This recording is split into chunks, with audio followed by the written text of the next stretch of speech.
Good evening, everyone. My name is Kathy Pierce, and I'm the Director of Programs at the American Nutrition Association, the ANA. We are proud to partner with the Board for Certification of Nutrition Specialists in this program tonight. The American Nutrition Association is very pleased to be hosting Dr. Russell Jaffe to discuss predictive biomarkers in clinical practice. Let me take just a moment to tell our audience about the ANA. We are a nonprofit organization which for over 40 years has been on a mission to promote optimal health through nutrition and wellness education. We educate the public and professionals in many ways, including hosting world-class nutrition programs such as this one tonight.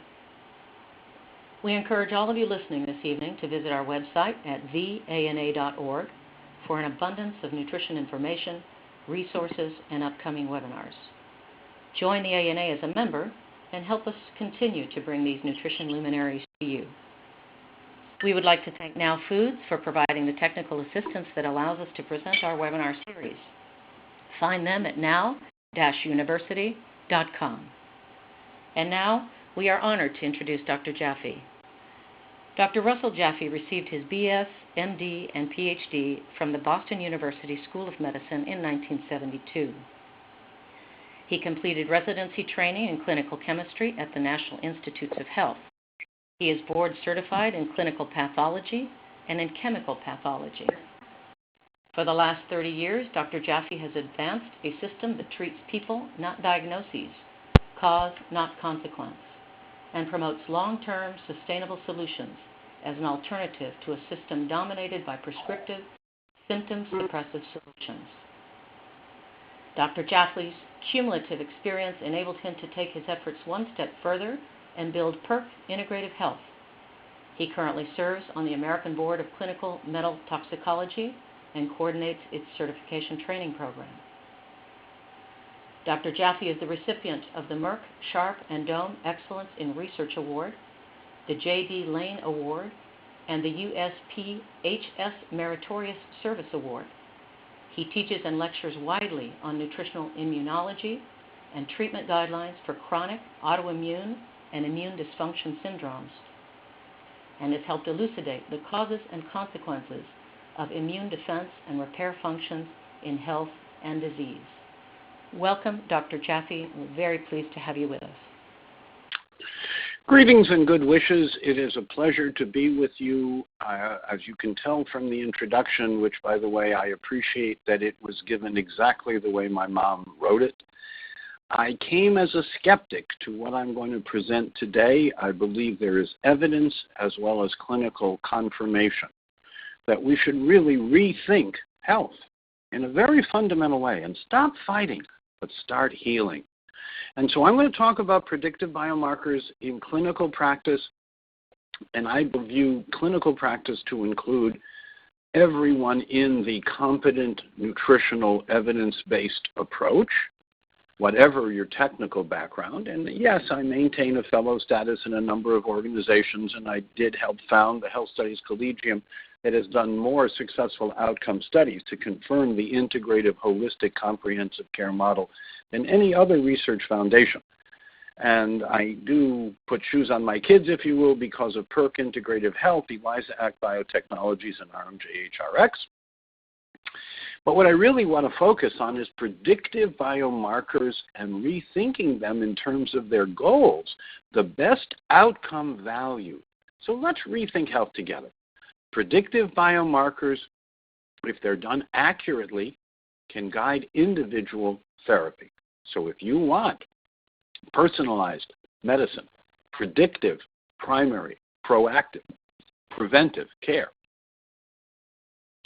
if you're wanting to use the best outcome goal values for evidence-based care, if you want to add life to years and years to life, if you want to improve health, improve outcomes, and lower costs and risks, and be consistent with the triple aim, which is better health, better outcomes, and lower cost. And I'm a big fan of Don Berwick, who has said that. Here we modify from a number of colleagues about what are biomarkers. What I want you to know is that a predictive biological marker can predict 10-year survival and interim quality of life. So we look at 10 plus years survival. It's not a limiting, it's an extending variable. And we also look at the same biology or biological predictive markers, predictive biological markers, for what to do in the next few months to add life to years, years to life, and most importantly, improve quality of life, because while almost everyone wants to live forever, most people want to feel better tomorrow.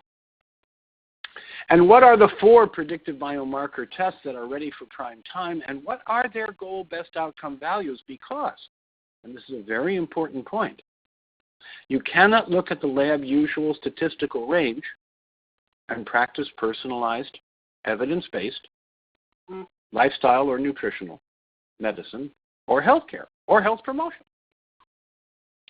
So what are the 4?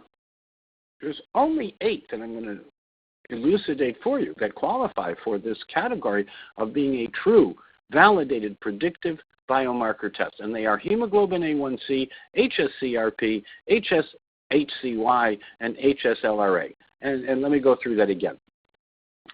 Hemoglobin A1C reflects the amount of sugar stuck onto proteins. If that goes above 5%, you are at risk. And the higher it is, the greater the risk. So as a clinician and as a researcher, I no longer measure insulin or blood sugar or 2-hour postprandial blood sugar or HOMA or whatever. I want to know your hemoglobin A1C. And if possible, I want that hemoglobin A1C to be within 5%, not 15 to 20% in regard to quality control. And so I want a high sensitivity hemoglobin A1C. Because we know the goal value. If people have less than 5%, they do better for a lifetime. If they have less than 5%, they have a very high chance of living more than 10 years, whatever their birth certificate says. The next is high sensitivity C-reactive protein, hsCRP. This may be more familiar in its high sensitivity mode, and the goal value is less than 0.5, and we want people to be less than 0.5 to indicate that they can repair, that they don't have inflammation, that their immune system is functioning and tolerant. Then there's hs-Homocysteine or homocysteine. Now this is a measure of detoxification and epigenetic methylation and sulfur metabolism, so it actually measures a lot of things. It's really important. And in addition to be really important, it's really available widely when properly done, which means at the moment that it must be analyzed in less than half an hour from the time the blood is drawn.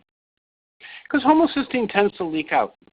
And please stay tuned for high sensitivity homocysteine assays that use a different kind of cell preservative anticoagulant and allow for days rather than minutes or hours for an accurate homocysteine measure. And by the way, the predictive goal value is less than 6 micromoles per liter.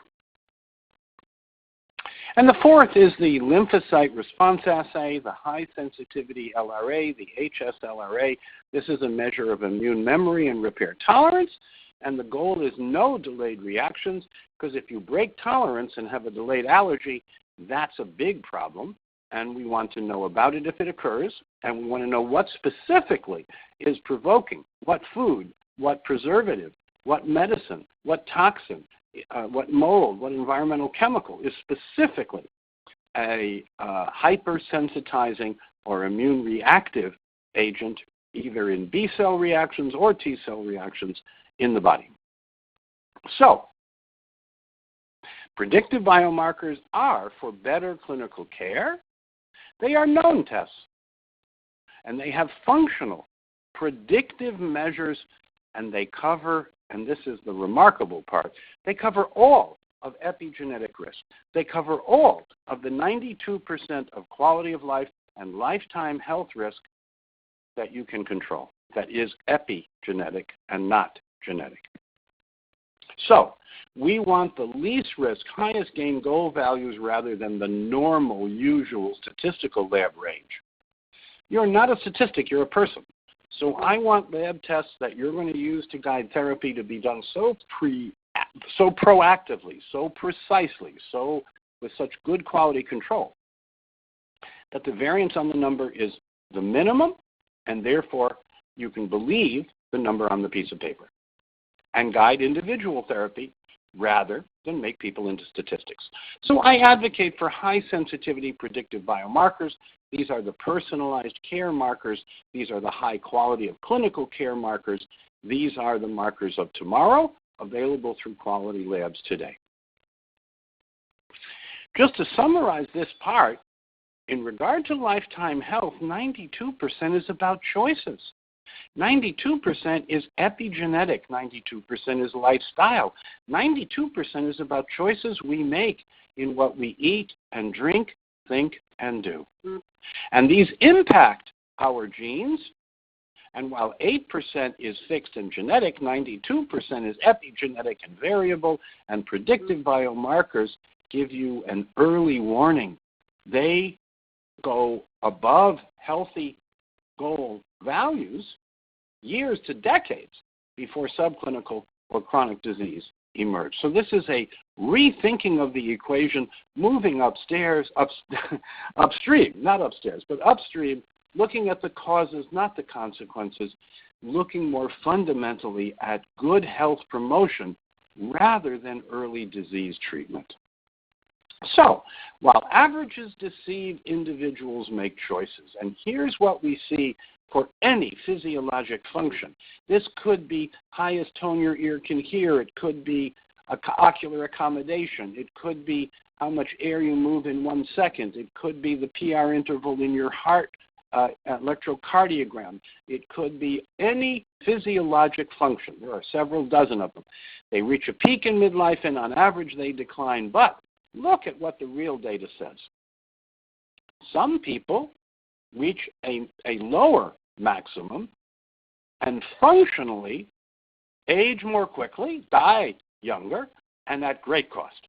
So the 3% of the population that spend 30% of the money are here in the chronic ill health by choice category most of the time. What about the people who reach a maximum and maintain it through a full and long lifespan? I am particularly interested in that group, and then the subgroup, the people who did get sick after reaching such a high level of function and restored their good health, never to look back. So I want to be on that green line. I don't want to be the average blue, and I certainly don't want to be the typical red. So let's look at these biomarkers. Hemoglobin A1C, HGB-A1C, sometimes with, sometimes without a space, sometimes just HbA1c or hsHbA1c. It's an acronym, hemoglobin A1C. How much sugar is stuck on your hemoglobin, the protein that carries oxygen through your body? And here's the information. If you look at your hemoglobin A1C, it predicts survival. It predicts 10-plus year survival, as well as how you feel and how well your wounds heal today. So if you have excellent results, which is less than 5%, you have a 99% plus chance of living 10-plus years. Pretty good. What if your hemoglobin A1C is over 12%, and I've seen it higher than that? Well, you have a less than 20% chance of living 10 years. It's a choice. Diabetes kills, diabetes costs, but diabetes is a choice. We can manage the problem. It's up to us to manage it. It's not up to it to manage us.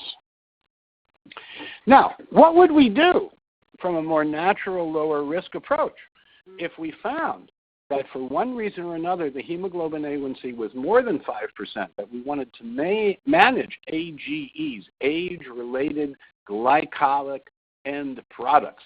These are harmful. Well, it turns out there's a single formula that has standardized chloroacetic acid, chromium as the citrate, vanadium as ascorbate, French lilac, bitter melon, huckleberry or bilberry, and phosphatidylcholine to emulsify into a single soft gel. And this can be used either based on hemoglobin A1C, if it's above 5%, to bring it to less than 5%, or based on blood sugar results if you prefer. Now, for each of these slides and for the information we're presenting, I have references on the bottom of the slide. Usually these are chapters that have been invited or peer-reviewed articles that we have written, but we also call attention to colleagues who have done more important and primary work in some of these areas. So the second biomarker is the one I want to talk about now. The second biomarker is high sensitivity C-reactive protein, also known as hsCRP. So the code is hsCRP. High sensitivity C-reactive protein is what that means. And a reactive protein is one that responds when the body has a repair deficit. And we call that inflammation in pathology, but please rethink it as it truly is. It's about repair deficit. And how important is this, say, in regard to cardiovascular risk? And here you see a kind of complicated slide, but if you look on the left side, you see the product of CRP and Framingham risk.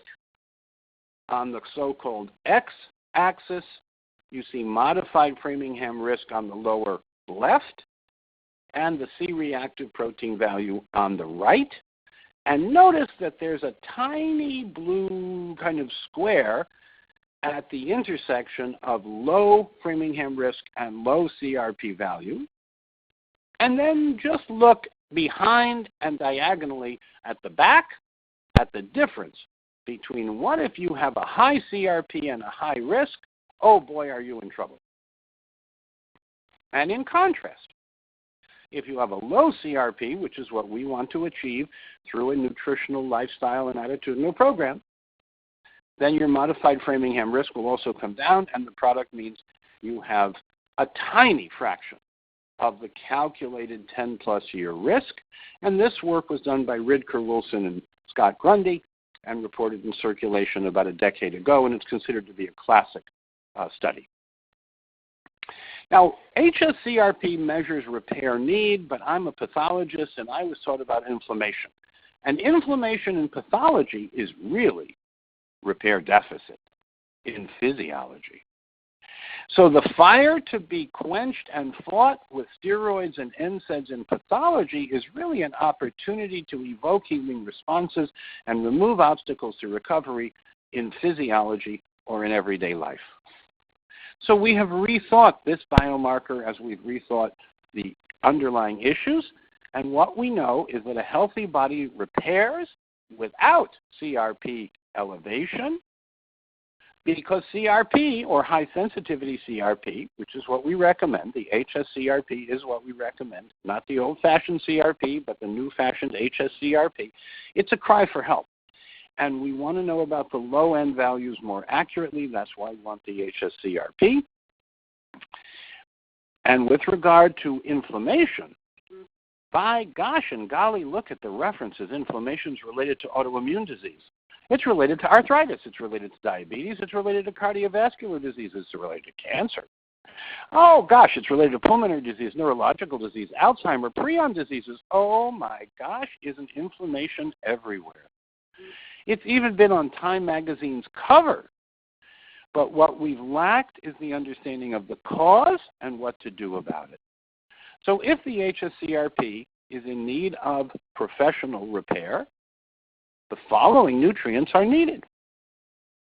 The amount of ascorbate is determined by the C-cleanse, and only use 100% L-ascorbate fully buffered and reduced. Superfoods and dark fruits, from pomegranates to any of the super dark fruits, have rich polyphenolics.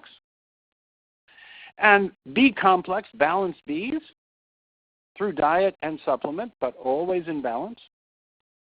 Biodetoxification to get minerals in live greens. High sulfur foods, and our acronym for that is G-O-B-E, garlic, ginger, onions, brassica, sprouts, and eggs, and I'll reinforce that a little later.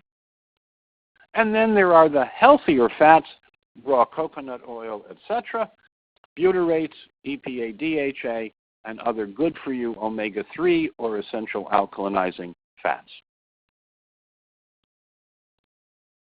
So, if we need or want to know about the individual ascorbate need or how much oxidative stress an individual is under Globally, we go to the ascorbate calibration, the C cleanse.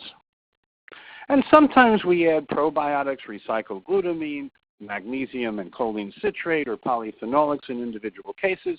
But the point I want to make here is in the center of the slide. Healthy people. Healthy people will cleanse with 1.5 grams or half a teaspoon of buffered ascorbate powder if they take it every 15 minutes in a liquid. So 6 grams in an hour is plenty. If you're moderately ill, start at twice that amount. If you're moderately ill, take 3 grams or 1 teaspoon every 15 minutes. And if you're chronically ill, it's okay to start at 6 grams, which is 2 teaspoons every 15 minutes. That's 24 grams an hour. That's 48 grams or 48,000 milligrams in 2 hours. And by the way, most people will cleanse in a couple of hours, which is the goal. Please contact us for the protocol. It's available online. It's available through Perk Integrative Health. It's available through Health Studies Collegium Foundation. It's available through a variety of sources online. And please check in with us before you do the first one so we can guide as to whether you might also need and benefit from probiotics, recycled glutamine, magnesium and choline citrate, and or polyphenolics before, during, or after the cleanse to make it go more easily for people who have a lot of oxidative stress and a long history of problems. Now here's data that was reported to us between 1987 and 2008. And here in a visual form you see healthy people who cleanse. Their ascorbate need is less than 4 grams a day. So their need or their calibration amount, their ascorbate calibration amount is less than 4 grams, and that's seen in the yellow small group on the far left. Then you have a group of people who are not too well but not too sick. It takes them 5 to 10 grams. Then you have the 80% of people in the middle. It takes 10 to over 100 grams for them. And then we have about 1 in 20 people who are so stressed, who are so unwell, who are so oxidatively stressed that it takes them even more. Now, if it takes a large amount for an individual, you're welcome to contact our health coach and nutritional information group. You're welcome to contact us online or through our toll-free numbers. You're welcome to contact us in any way that media permits, because we have information and experience over the last decades of how to deal with complex cases, how to deal with unusual cases, and how to make things work well and better. Now we move on to the third biomarker, which is homocysteine, also known as hsHCY for the high sensitivity version. And for those of you who are chemists, it's 2-amino-4-sulfonylbutanoic acid, but also known as the amino acid homocysteine, which is in balance with methionine. So homocysteine has this interesting predictive value initially focused on cardiovascular disease, but now clearly an all-cause morbidity mortality marker. And here's what we find. NIGARD reported data that shows a big difference between lower and higher homocysteine. We reanalyzed the data because they showed a 4-fold difference, and we said, what about the even healthier less than 6 level? And there's a 16-fold difference. So when you look at the raw data from other colleagues and you analyze it meaningfully and predictively, you often can find individual care guidelines that show why it's so important to have a healthier, say, in this case, homocysteine of less than 6 micromoles per liter. If the homocysteine is elevated, the first thing we do is enhance sulfur-rich foods in the diet. We make staples out of garlic, ginger, onions, broccoli sprouts, or eggs.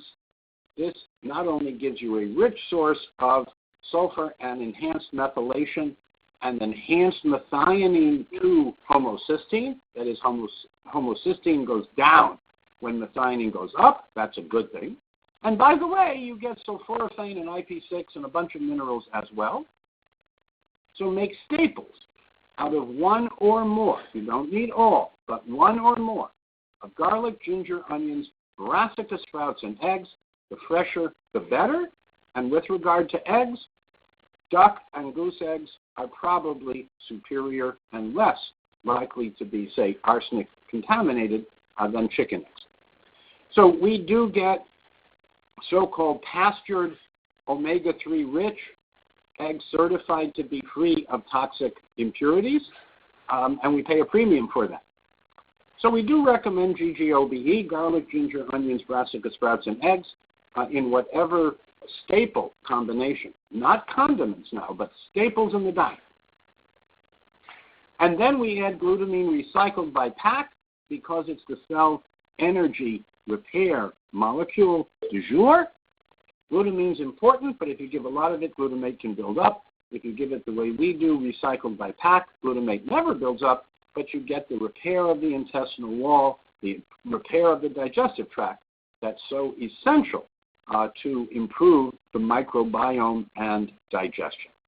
So glutamine recycled by PAC to enhance cell energy repair, particularly at the lining of the intestines, but all the places where glutamine can be used and helpful. So with regard to high-sensitivity homocysteine, we want less than 6 micromoles per liter. That's the goal. We want to use colorful foods as much as possible so that we have lots of carotenoids and B complex in the diet. And it turns out there is a source of mixed carotenoids, alpha and beta carotene, astaxanthin, zeaxanthin, cryptoxanthin, lutein, and lycopene, as part of comprehensive, notice on the left, as part of comprehensive liver detoxification with silymarin, the silicon beta-rich active silymarin that's been properly wild-crafted and organic, the carnitine and the fumarate, enhanced uptake and more active form, CoQ10 micellized to give 300% more activity than usual, the carotenoids in a mixed micellized soft gel. So we know now what to do when there's an imbalance or an excess of these biological markers, and it's to start with lifestyle, diet, and nutrition. So healthy methylation depends on a B complex. Here we look at homocysteine in regard to mortality risk over 5 years, and there's a 10-fold difference in just 5 years if you have less than 6.5 versus more than 15. And I apologize for the symbol there. It should be more than 15. And if we look at senility, in the same just 5-year frames, less than 6.5 has a half risk, more than 15 has a more than 200% risk. So differences in homocysteine make a big difference even over 5 years, let alone 10. And we're the folks who have really called attention to the opportunity to add methylation factors delivered in lingual dots that are dissolved under the tongue before swallowing and that go to the brain before the body to enhance functionality, both structurally and functionally.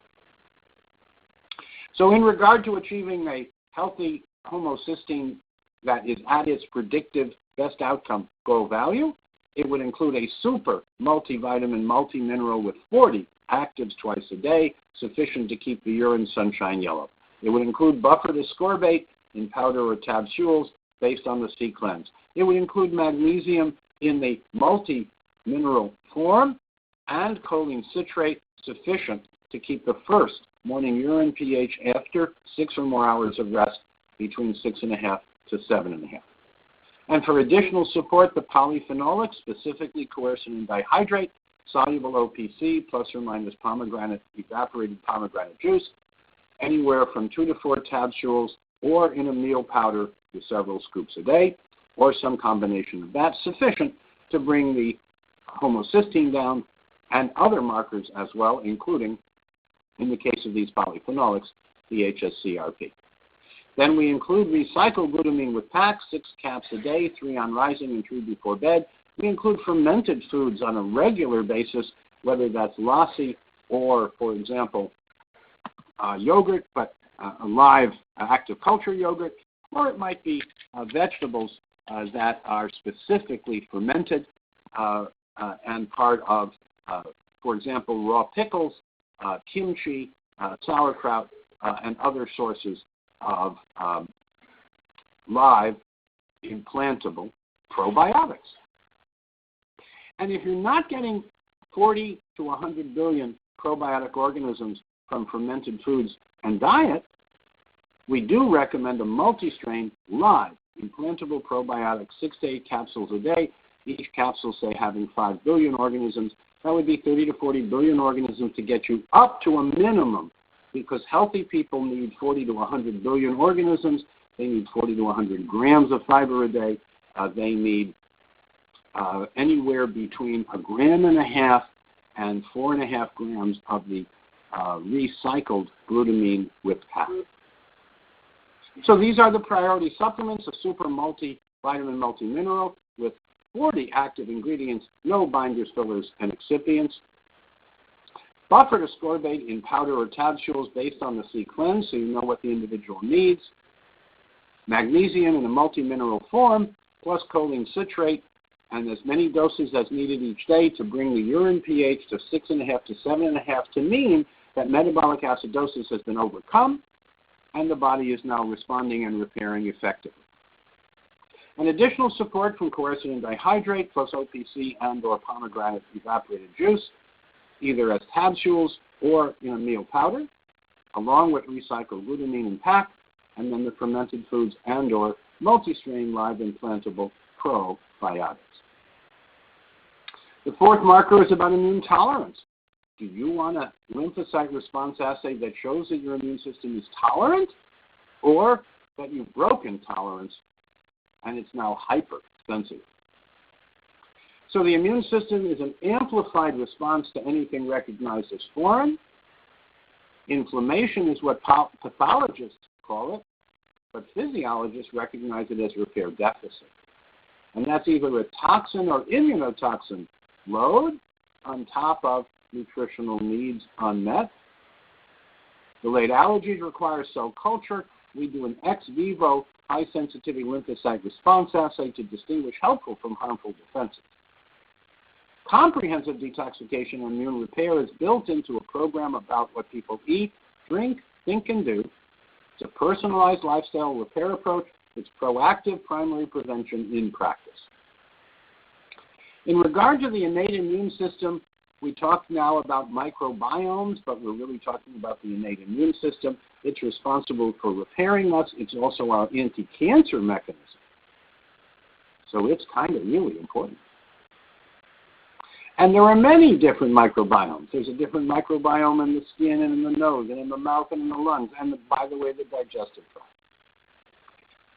If the microbiome and the innate immune system work correctly, they eliminate foreign invaders before they get in. And they recognize the few that do get in, and they recycle those quickly, without infection, without breaking tolerance. It's only when a healthy immune system, which has no allergies and is tolerant, a healthy immune system that's able to neutralize infections and allergens, that repairs us from daily wear and tear and defends us and recycles anything foreign. Only when the 50 billion dendritic white blood cells that recycle 50 pathogens each run out of essential ascorbate and antioxidants, they run out of polyphenolics, they run out of magnesium and other minerals, and then they don't function, and then they call for help. And we pay attention when they call for help. Now, these hidden immune burdens are hard to find. And these symptoms, the consequences, occur 3 hours to 3 weeks after exposure. So the symptoms are often not specific. These are kind of reactors that drain vitality, make people chronically unwell. It's people who say, my get up and go got up and went, and I don't know where it went. So tests of delayed hypersensitivity come in 2 broad categories, ex vivo, which we recommend, and old-fashioned in vitro, which we don't. So we recommend ex vivo lymphocyte response assays, specifically the ones that have less than 3% variance, which is very precise and reproducible. We do not recommend in vitro tests, antibody tests, IgG tests, serology tests. They're physical chemistry, they're static and misleading. They don't tell you whether the antibody is helpful or harmful. So if you assume it's harmful, then you have missed the fact that it could be neutralizing and protective. And if you assume it's not important, why did you measure it? There are in vitro particle size tests that say they measure immune responses, but they don't. They're not reproducible. Their split sample comparison is not very precise, and so they have technical problems. And then there's cytokine release technologies, which are interesting, emerging, indirect. And so we recommend a direct ex vivo lymphocyte response assay to find out what you're tolerant to, which is most things, and what you react against, and substitute for the reactive substances, and we can tell you where they might be found. Many people will tell you it's hard to do a cell culture, it's hard to get a clear endpoint. Notice on the left here, non-reactive lymphocytes, kind of looks like Starry Night. Notice on the right, reactive lymphocytes. I'll bet you can see that the right is reactive. I'll bet you can see that the left is not. And if you're very careful with your quality control, you too can get these kinds of very high signal to noise, very highly precise results, even for cell cultures done in an ex vivo way that measures reactions in the immune system just as they occur in the body, because that's what ex vivo means. So we want to do comprehensive functional ex vivo testing. We don't measure type 1, the histaminic reactions. We do measure all the harmful antibodies, whether they be IgA, IgM, or IgG. We don't measure the helpful neutralizing antibodies. We do get the immune complexes and the type 4 T cell response. So high sensitivity lymphocyte response assay cell cultures are available. They distinguish tolerance in the immune system from intolerance, and we want you to be tolerant. We don't want you to cultivate intolerance. Now, this assay is done on 1 ounce of blood, very small sample. It can be used for over 500 cell cultures if needed. The largest number of foods, additives, and preservatives, largest number of environmental chemicals, toxic minerals and heavy metals, 14, medications, mold, dangers, hairs, feathers, and herbs, essentially all of what human beings get exposed to. So we can do limited testing if it's a recent uncomplicated case. We can do more comprehensive testing at your request, or we can test for over 500 cell cultures on just 1 ounce of blood when that's indicated. And what do you do in response to this testing information? Well, you substitute for reactive substances 6 months for strong, 3 months for moderate reactions. You correct nutritional deficits and deficiencies that reduce defense and repair abilities. You initiate enhanced detoxification mechanisms. You alkalinize the body so that you enhance human healing responses. And in essence, you remove obstacles to recovery and evoke human healing responses. Now, we've subjected this to community-based outcome studies. We have the most successful outcome study in fibromyalgia. In just 6 months, in people who had been multiple treatment failures, we had 50% less pain, 70% less depression, 50% more energy, 30% less stiffness, and this was published in the Journal of Musculoskeletal Pain. We now have 5, 10, and 15 plus years of outcome or follow-up on these individuals, and they continue to feel and function well at low cost because we have turned a chronic, unmanageable mystery condition into a manageable set of opportunities. Here's some data from the study as we published it. We normalize the data so before everyone is the same. At the midpoint, all 3 groups do better. But notice after 6 months, the magenta, which is the control group, has fallen back, whereas the primary and secondary groups have continued to improve. Primary here means only fibromyalgia muscle pain. Secondary means complicated by fatigue or sleep disturbances. So a 2 to 3-fold improvement in overall health scores in just 6 months in an evidence-based, community-based outcome study. Check with us for details. What about diabetes, the classic autoimmune disease? Tolerance loss in diabetes is linked with foreign antigen exposure. That's a quote. We saw a more than 1% decrease in hemoglobin A1C levels in both type 2 and in a separate study in type 1 diabetics compared to best standard of care. All of these people had been on best standard of care to begin with. Then there was an 18% reduction in insulin levels in type 2, indicating less insulin resistance and improved insulin efficiency. And we now have over 70,000 cases over 3+ decades. Patient and practitioner case successes abound. Please contact us. Our health coaches and nutritionalists are just eager to convey to you the evidence of how this can help you improve your most challenging cases, but also your whole approach to practice, because it's more evidence-based and it's with these predictive biomarkers that really make a difference.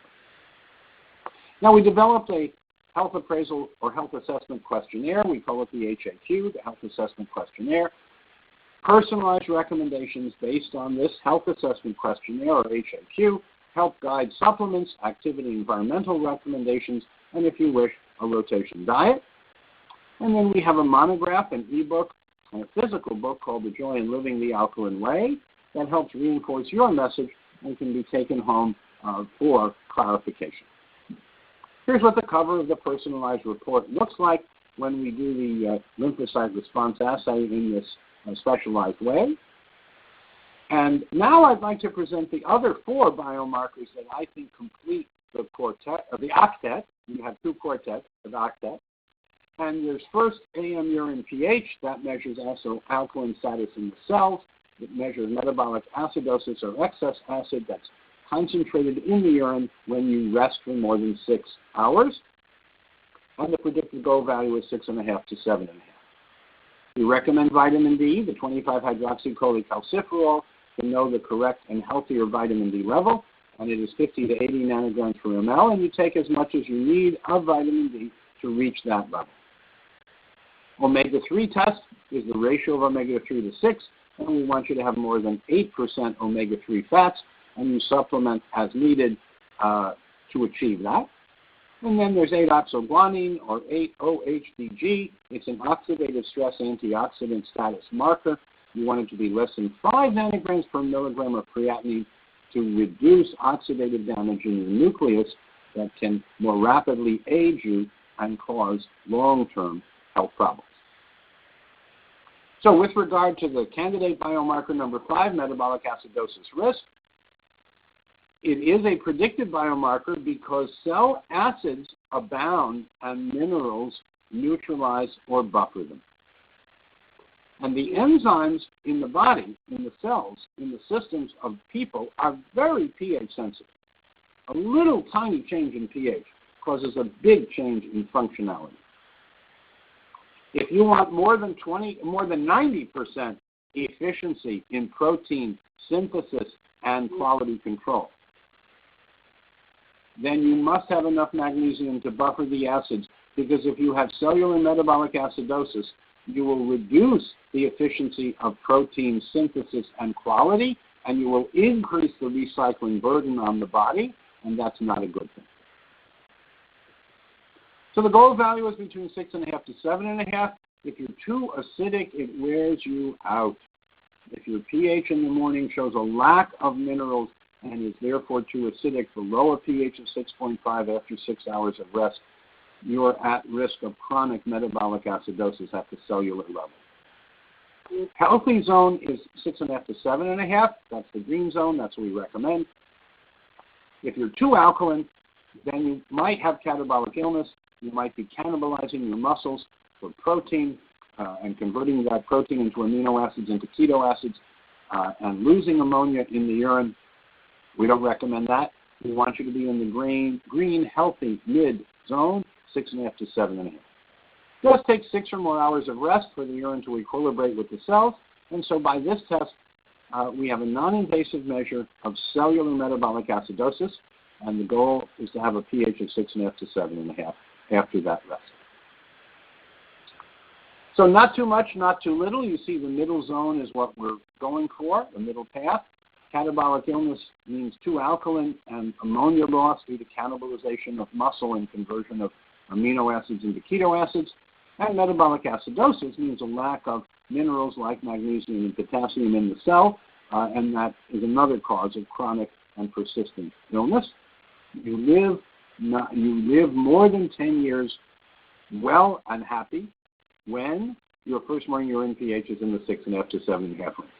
If it's too acid or too alkaline, that's trouble, and we don't want to trouble. So if you're too acid, then we want to enhance magnesium with choline citrate. This is a unique way of enhancing magnesium uptake and then chaperoning the magnesium delivery to the cells. Typically, people may need anywhere from 220 to 880 milligrams per day of elemental magnesium. And remember that magnesium balances calcium. It displaces toxic minerals. It protects fat from oxidation. It's actually an antioxidant that protects essential fats in the lipoproteins. Choline is a source for acetylcholine, a soothing neurotransmitter that's often deficient. Cholinergic bile salts that make the bowel more liquid and allow for removal of toxins. And choline itself, along with inositol, is a communication molecule. Citrate energizes and alkalinizing the cell. And so magnesium is the forgotten electrolyte because it's hard to get in, and in the past it's run out as fast as you get it in, and we don't want it to do that anymore. We have an enhanced way of getting the magnesium in coupled with concurrent choline citrate, and you take 1 to 4 doses a day to get 220 to 880 milligrams based on that first morning urine pH. Here's some data. 4 people, one of whom was my dad. They took the magnesium alone for 4 weeks, and they did not change their ionized magnesium. They took the choline citrate along with the magnesium, and they raised their ionized magnesium over 4 weeks. Then we withdrew the choline citrate again, and 3 of the 4 lost their magnesium. They were wasters of magnesium. They had trouble keeping magnesium. They needed coming in all the time, whereas one person seemed to restore and maintain a higher level of magnesium. Here's the chart on the foods you eat and their effect on body chemistry. This is the next generation after the acid-ash residue. More alkaline foods on the right, more acid foods on the left in terms of their effects on metabolism. And you want 80% or more of the foods you eat to be on the alkaline side when you're repairing, 60% or more when you're maintaining good health. So you can have some from the left, the acid-forming foods, but you want mostly alkaline-forming foods to overcome the acids of metabolism and immune reactions. I mentioned the joy in living the alkaline way. It emphasizes alkalinizing foods and water, activity, and first morning urine pH measurement, how to enhance magnesium uptake and chaperone its delivery with choline citrate. It also emphasizes abdominal breathing as a stress response technique, and green dichromatic light or sunlight as a pineal healing technique. And it recommends eating in harmony with your nature and lifestyle, which means not eating foods that cause immune burdens, but eating the foods that you can digest, assimilate, and eliminate without immune burden. It does mean eating, or we recommend eating, locally grown, vine-ripened, organic, or biodynamically derived foods as possible, and we recommend making restorative sleep a priority. You also want to work your muscles and relax them in equal proportion. So it is about what we eat and drink, think, and do. These are the 8 predictive biomarkers. I'm going to briefly review them and their goal values. Hemoglobin A1C less than 5%, hsCRP less than 0.5, homocysteine less than 6, lymphocyte response assay, no reactions, first urine pH after rest 6.5 to 7.5, vitamin D healthy level 50 to 80, omega-3 index more than 8%, and 8-oxoguanine, the oxidative stress marker, less than 5 nanograms per milligram creatinine in the urine. So in summary, these are known tests with functional predictive markers that can make a difference today and tomorrow and in the long run, because they cover all of epigenetic risks. They are the least risk, highest gain outcomes that I know, and we've redefined them so that they're goal values rather than usual, normal, statistical lab ranges guide individual therapy. So high sensitivity or high precision predictive biomarkers equals personalized and high quality clinical care today and tomorrow. And in summary, a healthy immune system defends and repairs without inflammation, without acidosis, without oxidative excess. And these essential predictive high sensitivity assessment techniques include detecting delayed hypersensitivities, that's the hsLRA. They include hsCRP, hemoglobin A1C, and homocysteine done as accurately as possible. So living the Alkaline Way and using personalized antioxidant supportive nutrient intake is key for repair and immune defense and repair functions. So take heed. Use these tests to measure epigenetic risk. Know that the least risk, highest gain goal values rather than usual lab ranges are what you want to reference for the individual, and use high sensitivity predictive biomarkers accurately done, accurately measured, so that you can personalize high quality clinical care. Achieve the triple aim: better health, better care, lower costs. Help us rethink healthcare, one person at a time, so that by removing obstacles to recovery and evoking healing responses, we can use the science that is available to the betterment of our individual client, but for the betterment of mankind.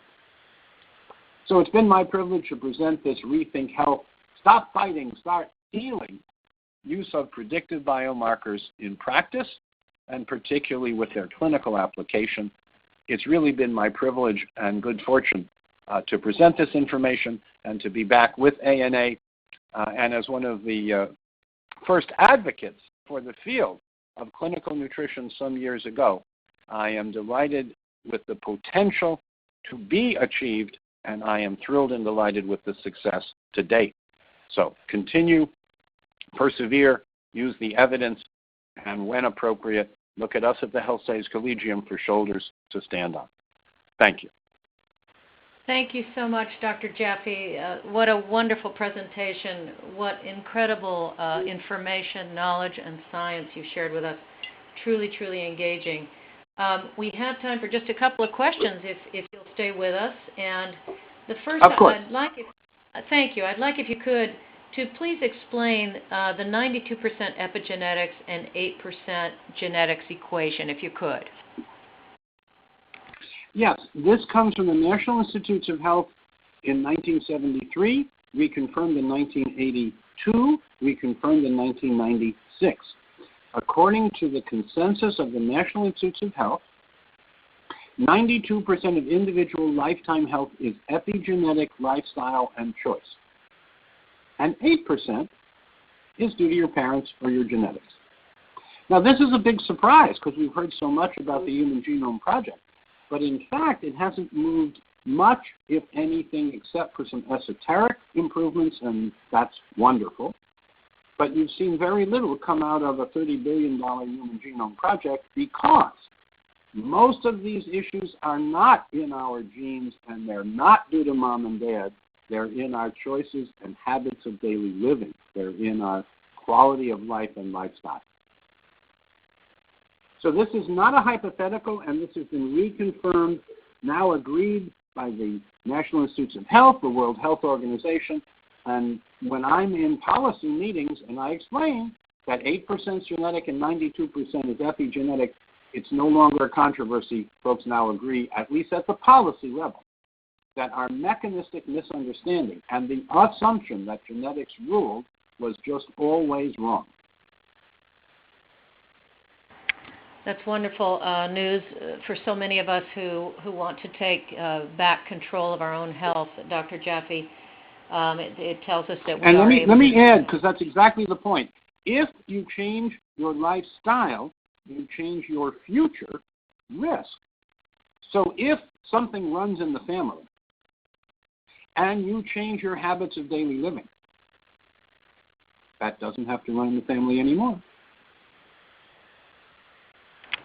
Well, that, again, is excellent news, excellent confirmation to those of us who do want to take charge, and we encourage, of course, everybody listening to do so. Dr. Jaffe, unfortunately, our time is up.